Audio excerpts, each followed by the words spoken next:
हो यतिको बनाउनु पर्ने रहेछ ल आगोमा पोलेको कस्तो आगोमा पोलेको जस्तो राम्रो देखिने रहेछ कलर राम्रो देखिन्छ नि तँ लाँडे कहिले गदर कल अरे होइन होइन तब यहाँ गर्ने चाहिँ नकान्छ यहाँसम्म अल तेल अलिकति तर एकैचोटि गरौँ के है पागो त्यही त म त यो न कहिले छरछुर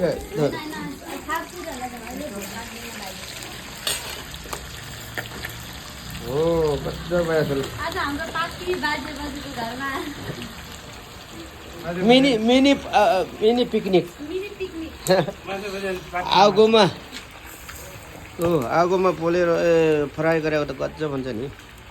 हो ताई त माका ताजा दो मियो त जले आज पागो हो ताई हुन्छ